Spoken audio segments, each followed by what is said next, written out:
how much are arms deals with Saudi Arabia influencing U.S. foreign policy? The U.S. and Saudi Arabia are strange bedfellows, and you might think it's because of oil. But turns out, the kingdom is America's largest customer when it comes to foreign military sales.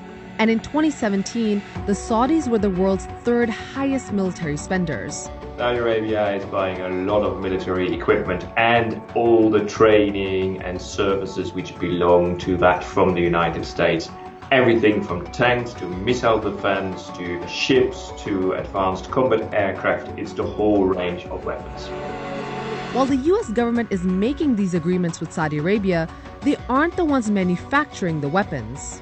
It's actually these guys, corporations with lucrative contracts with the Department of Defense.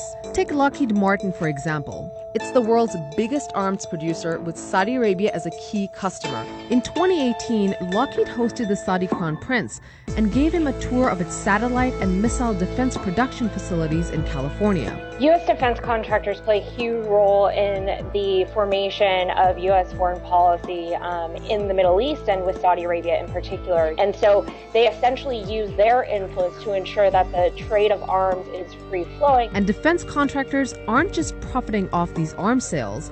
They're making sure the orders keep coming by investing in the campaigns of politicians who favor more military spending. The defense sector is one of the most powerful and influential players in contemporary American politics. Since the 1990s, the defense sector has given more money to Republicans than Democrats, except during Bill Clinton and Barack Obama's first terms. And big money can buy votes. Here's an example. In 2016, a bipartisan group of senators tried to stop a $1.15 billion sale of tanks and other equipment to Saudi Arabia by bringing it to a vote. Senator Mitch McConnell voted for the arms deal, saying, "So let us also remember that denying the sale of Abrams tank structures will simply lead some of our allies to pursue weapon systems from other countries." Let me say that again, Madam President. The Saudis don't have to buy this equipment from us.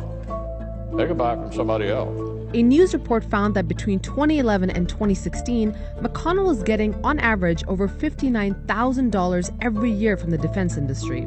The same report also found that senators who voted in favor of the arms deal back in 2016 were receiving, on average, 57% more contributions per year from the defense industry than senators who voted against the arms deal. The influence of arms contractors and defense contractors is so large because the military-industrial base is spread out all over the United States. So it's likely that a member of Congress has some type of military base or arms manufacturing factory in their district or in their state. And so that gives the arms or defense contractor the ability to call senators directly.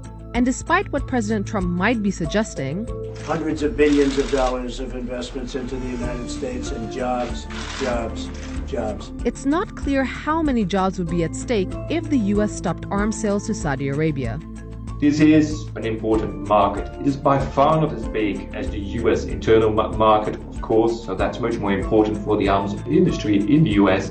It's not even as big as the combined European market, but still, there is money to be gained. So they will do what companies in all sectors will do, and it is they will lobby, and they will lobby very hard.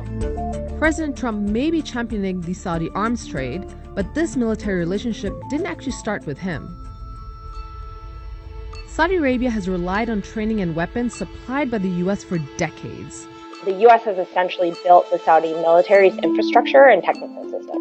And over the years, it's become much easier for the U.S. to sell huge amounts of weapons to the Saudis. The regulation of that trade and the obstacles that the Saudi Arabians need to hurdle in order to buy specific equipment from the United States have got lower and lower. So it's basically almost become an arrangement of a non-regulated arms trade between Saudi Arabia and the United States. Between 2009 and 2016, the U.S. and Saudi Arabia had arms sales agreements worth more than $65 billion. Saudi Arabia's desire to flex its military muscles by working with the U.S. is rooted in a long-term plan. First, they want to dominate the playing field in the Middle East. Secondly, Saudi Arabia has a big problem with this country, Iran, a country that spent 3.1% of GDP on its military, compared to more than 10% by Saudi Arabia. I think that the motivation for this massive investment in military materiel and equipment is because Saudi Arabia has decided to take a far more belligerent approach in the Middle East. And it has been the end game of the so-called neoconservatives in the United States of America, who now dominate the Trump administration, as well as the Saudi Arabian royal family, particularly the current crown prince, to actually bring about regime change in Iran. And this worry about Iran's influence has fueled the flow of weapons between the US and the kingdom.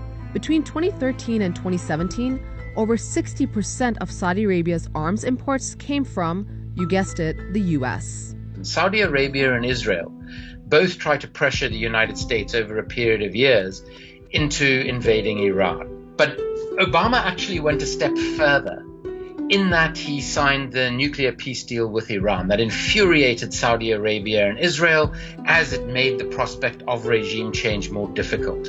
What Obama did to compensate them for that is he sold them literally tens, if not hundreds of billions of dollars of weapons. When Obama was president, the U.S. offered more than $115 billion in weapons, equipment, and training to Saudi Arabia, and provided the kingdom with arms, intelligence, and aerial refueling during the Saudi-led campaign in Yemen. The result? American-made weapons are being used to target hospitals, to target schools, to blow up school buses, to target cholera centers. And this is how these airstrikes, in addition to killing civilians, are actually facilitating the creation of the world's worst humanitarian crisis in the country, and now potentially the largest famine we have seen in over 100 years, according to the United Nations.